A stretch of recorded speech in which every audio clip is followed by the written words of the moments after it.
बोले, मेरा पहला प्रश्न है महाराज, मुझे सबसे पहले ये बताइए मनुष्य का परम लक्ष्य क्या है? परम लक्ष्य क्या है?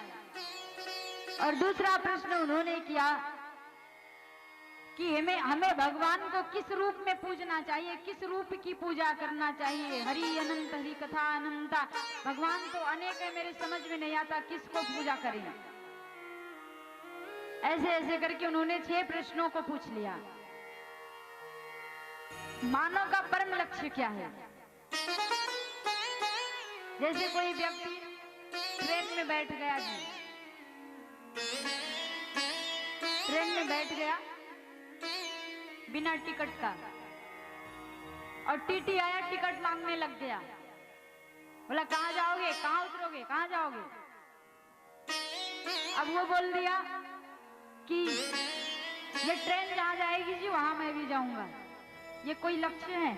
इसे लक्ष्य नहीं बोलते। ट्रेन जहाँ जाएगी बैठ जाओ, वहीं उतर जाना, फिर उधर से ट्रेन आएगी, फिर उधर से बैठ जाना, फिर टीटी पूछा कहाँ जाओगे, जहाँ ट्रेन जाएगी वहां जाएंगे। अपने जीवन का एक लक्ष्य बनाना होता है। एक कथा याद आ गई। कथा क्या है, वो प्रसंग है ऐसा, आनंद आएगा, आप लोग भी सुनोगे। एक बार की बात है, एक पति पत्नी थे और उनका बेटा था। यात्रा करने जा रहे थे जी कहीं ट्रेन से। जो उनके पिताजी थे, वो जो बेटा था छोटा सा था। अब जब जाते हैं यात्रा में तो बच्चों को खिलाते पिलाते लेके जाते हैं जी।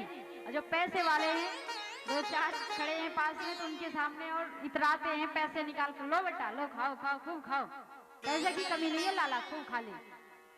भैया ऐसे वो भी करने लगे। उनका बेटा बोला पिताजी मुझे भूख लगी है। स्टेशन पे गए, टिकट कटाए, टिकट टुकट लिए, गाड़ी में बैठ गए। अब एक स्टेशन पे जाके गाड़ी रुकी, बेटा बोला पिताजी मुझे तो समोसा चाहिए, पिताजी समोसा चाहिए। लो बेटा 10 रुपए निकाल कर फेंक दिए, खा लो। अब भैया ट्रेन चल दी, दूसरे स्टेशन पे जाके ट्रेन रुकी। अब बेटा वहां भी देखा सोन पापड़ी मिल रही थी, पिताजी सोन पापड़ी खाएंगे, वहां भी पैसा उठा के फेंक दिए। तीसरे स्टेशन पे महाराज ट्रेन रुकी, वहां भी बोला पिताजी आइसक्रीम खाऊंगा। पिताजी बोले तुझे समझ में नहीं आ रहा है, अभी कितना पैसा हमने दे दिया, खा लिया, अभी समझ में नहीं आ रहा है, मेरे पास पैसे नहीं है। मैं पिताजी दे दो, नहीं अभी कह दूंगा, पिताजी दे दो नहीं तो कह दूंगा। अब ये मैटर केवल बेटा जान रहा है, पिताजी जान रहे हैं जी मैटर क्या चल रहा है। पिताजी दिलवा दो, नहीं कह दूंगा। अब जितने बोगी के आदमी थे ट्रेन में बैठे थे, अब वो आश्चर्यचकित हो गए, ऐसा क्यों कह रहा है, पिताजी दिलवा दो, नहीं कह दूंगा। भैया जब ऐसे कहने लग गया, पिताजी फिर से 10 रुपए निकाले दे दिए। आगे स्टेशन पे गाड़ी खड़ी होती है, पिताजी मुझे लॉलीपॉप चाहिए। पिताजी बोले तुझे समझ में नहीं आ रहा है, कब से मैं पैसा दे रहा हूँ, पिताजी दे दो, नहीं कह दूंगा अभी। बोगी के आदमी बोले भैया क्या बात है, ऐसा आपका बेटा क्यों बोल रहा है बार बार, दिलवा दो नहीं तो कह दूंगा, दिलवा दो नहीं तो कह दूंगा। तो उसके पिताजी बोले आप लोग शांत रहो, ज्यादा शोर मत मचाना, मैं बता रहा हूँ क्या बात है, ऐसा क्यों कह रहा है। एक गलती उनके पिताजी की है, गलती पे गलती बार बार कर रहे हैं, इसीलिए गलती कभी नहीं करना चाहिए। एक गलती हो तो घर वालों से बता देना चाहिए कि मुझसे ये गलती हो गई। बार बार गलती पे गलती होती है तो उससे ज्यादा घाटा होता है जी। बोले आप लोग समझ रहे हो ऐसा क्यों कह रहा है। ये स्टेशन पे हम आए, अपने पति पत्नी का अपना टिकट ले लिए, इसका नहीं लिए हैं, बोल रहा है टीटी से बता दूंगा। बोलिए वृंदावन बिहारी लाल की। बार बार बोल रहा है टीटी से बता दूंगा, पकड़े जाओगे, नहीं मुझे पैसे दे दो। अब पिताजी एक ही गलती किए, जो टिकट नहीं लिए, और बार बार गलती पे गलती अब कर रहे हैं। टिकट का जितना पैसा लगता है उससे दुगना तिगुना पैसा बच्चे को खिला दिए, फिर भी कांप रहे हैं, टीटी ने पकड़ ले। ऐसा गलती आप लोग मत करना है। आइए कथा की ओर चलते हैं।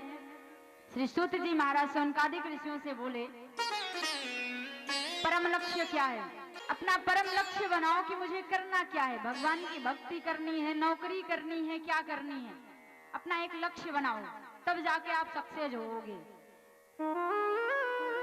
परम धर्म परम लक्ष्य। किसी पड़ोसी को, किसी व्यक्ति को देख रहे हो वो कष्ट में है, उसको देखकर उसके कष्ट को अनुभव कर सको, उसके पीड़ा को सह सको, उसके बारे में समझ सको, वो आपका परम लक्ष्य होता है, परम धर्म होता है। भैया दूसरा प्रश्न उन्होंने कर लिया कि हमें किस भगवान की पूजा करनी चाहिए। आजकल तो कन्फर्म ही नहीं हो रहा है कि किस भगवान की पूजा करें। छोटी सी अलमारी में मीडियम साइज छोटे बड़े इतने भगवान बैठा देते हैं महाराज, एक लोग की आरती दिखाओ तो एक लोग छूट जाते हैं। ठाकुर जी छूट गए, बूढ़ेनाथ बाबा छूट गए। एक अलमारी में इतने भगवान बैठते हैं कि समझ में नहीं आता किसको किसको आरती दिखाओ। पूजा सबकी करो, सबको प्रार्थना करो, लेकिन सब भगवान से यही मनाओ कि हे प्रभु आप मुझे ऐसा आशीर्वाद दीजिए कि मेरे जो इष्ट देवता हैं उनके चरणों में मेरा प्रेम ऐसे ही हमेशा अपार प्रेम बढ़ता रहे और मुझे कुछ नहीं चाहिए। अपना इष्ट देवता बनाओ। आप बहुत पूजा कर लो भगवान का, लेकिन आपको कुछ भी प्राप्त नहीं, और वैसे भी प्राप्त नहीं होगा। हम करें गारंटी के साथ। आप 10 साल से भागवत सुन रहे हो, लेकिन एक चीज आपके अंदर अभी तक नहीं आया है महाराज, उसको जल्दी से अपना लो। अब बता दें आपको, गुरु दीक्षा जी। आप भागवत सुन रहे हो, ब्राह्मणों को भोजन करा रहे हो, कुछ भी कर रहे हो, गौ माता का सेवा कर रहे हो, लेकिन जब तक आप गुरु दीक्षा नहीं लोगे तब तक आपका सब कुछ बेकार है। आपको नरक में भी जाने के लिए स्थान नहीं रहेगा, नरक में भी भगवान नहीं जाने देंगे, ऐसे जिंदगी भर भटकोगे।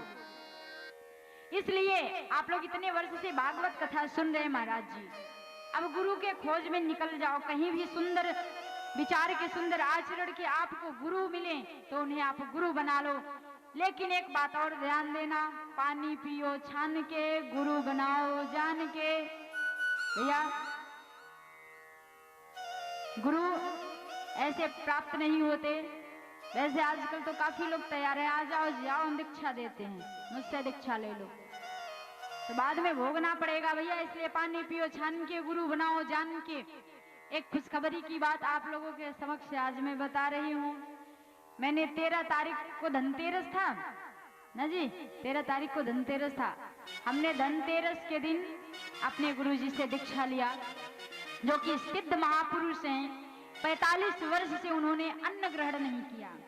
देखिए गुरु तो सब होते हैं, गुरु सबको मानना चाहिए, लेकिन दीक्षा के गुरु एक ही होते हैं। हमें जहाँ जहाँ से ज्ञान मिले, छोटा भी प्राणी है आपसे उम्र में छोटा है, उसे आप गुरु बनाओ। दत्तात्रेय जी 24 गुरु बनाए थे, 24 गुरुओं से उन्हें विद्या मिली थी। यहाँ तक कि उन्होंने वेश्या को भी, कन्या को भी, सबको गुरु बना लिया। निर्जीव को, सजीव को, सबको गुरु बनाया। लेकिन दीक्षा के गुरु एक ही होते हैं महाराज।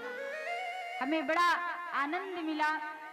आज हम 9 साल से मुझे गुरु नहीं मिल रहे थे, बड़ा खोज रहे थे जी। वृंदावन में दिन भर झोली लेके घूमते थे, इस मंदिर में उस मंदिर में।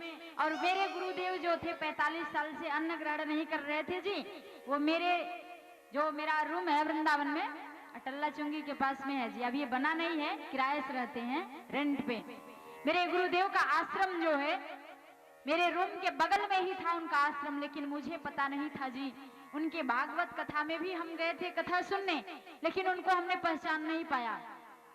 एक बार वो हमसे पूछ भी रहे थे कि आपने बेटा गुरु बना लिया?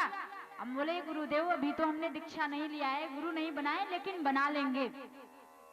अब ठाकुर जी की कृपा हो, जब हमें गुरु प्राप्त हो तब तो बनाए, दीक्षा लें।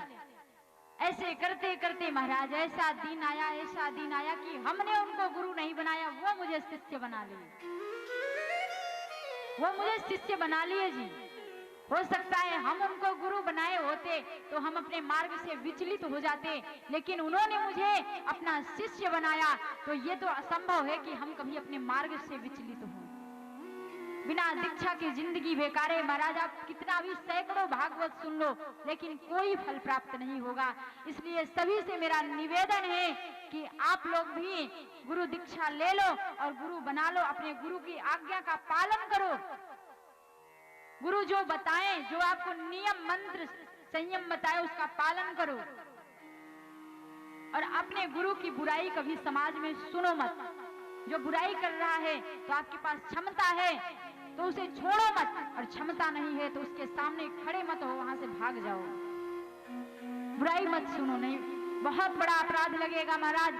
तो आप लोगों से मेरी विनती है कि अब हम आए या ना आए, लेकिन आप लोग गुरु बना लेना। और गुरु कब मिलेंगे आपको? जब ऐसे सत्संग में आप बैठोगे, अच्छे अच्छे संतों की टोली में बैठोगे, सत्संग करोगे, सत्संग का पान करोगे, भगवान नाम संकीर्तन पियोगे, तब जाके आपको गुरु मिलेंगे। ऐसे गुरु नहीं मिलते जी, मिलेंगे ही नहीं। 9 साल भटके हैं महाराज, तब जाके गुरु दीक्षा लिए हैं, तब जाके मेरे गुरु मिले हैं मुझे। अब तो एक बात और आप लोगों को बता रहे हैं, मेरी कथा यहाँ नहीं, जो भी 2-4 साल 10 साल होगी वो भी न हो चाहे, लेकिन जब से हमें गुरु का ज्ञान मिला, उनसे दीक्षा लिए, ऐसा पता नहीं क्यों मुझे हो रहा है जी कि सब कुछ छोड़कर अब केवल गुरु जी के शरण में चलो, केवल भजन करो। क्योंकि ये 7 दिन जो बैठकर हम कथा करते हैं ना जी, 7 दिन भी मेरा बर्बाद होता है, मुझे कुछ नहीं प्राप्त होता, आप लोगों को प्राप्त होता है। श्री सुखदेव जी राजन परीक्षित को कथा सुनाए हैं, तो मुक्ति जो है कि राजन परीक्षित की हुई है, श्री सुखदेव जी की नहीं हुई है। उनको कुछ नहीं मिलता, वो कथा सुना के चले जाते हैं। तो हम भी तो कुछ कमाई कर लें जी, हम भी कुछ कमाई कर लें, भगवान नाम संकीर्तन कर लें। अब हम कथा बंद करने वाले हैं, ज्यादा दिन तक नहीं करेंगे। मुझे केवल ठाकुर जी का भजन करना है, केवल अपने गुरु के चरणों में रहना है, और मुझे कुछ भी नहीं चाहिए। आपको पता है मेरे गुरुदेव इस समय जंगल में तपस्या कर रहे हैं जी। पेशावे की झाड़ी, जहाँ अश्वत्थामा का नाम सुने हैं आप लोग, रास मंडल भी है, वहीं पे ठाकुर जी आते हैं रास रचाने। वहीं पेशावे की झाड़ी में गुरुदेव चले गए हैं, कुटिया बनाकर वहीं तपस्या कर रहे हैं। कितनी भी ठंडी पड़ रही है, कुछ भी हो रहा है, वहीं पड़े हैं। इतना बड़ा आश्रम छोड़कर वहीं चले गए, सब कुछ विद्यार्थियों को दे दिए। जो उनका गौशाला है मेरे नाम से कर दिए, बेटा आप चलाओ। अब उस गौशाला को हम भी छोड़ेंगे, हमें नहीं चलाना है। उस गौशाला का नाम है श्री तुलसी वाटिका गौशाला। सब कुछ अपने विद्यार्थियों को, शिष्यों को देते जा रहे हैं, अपना छुटकारा करते जा रहे हैं कि मुझे नहीं करना है कुछ भी, केवल भजन कर रहे हैं, ठाकुर जी का भजन कर रहे हैं, भजनानंदी बन गए हैं। बोलिए वृंदावन बिहारी लाल की, राधा रानी सरकार की, बोलिए सदगुरुदेव भगवान की। जय जय श्री राधे, जय जय श्री राधे। आज की कथा यहीं पे विराम।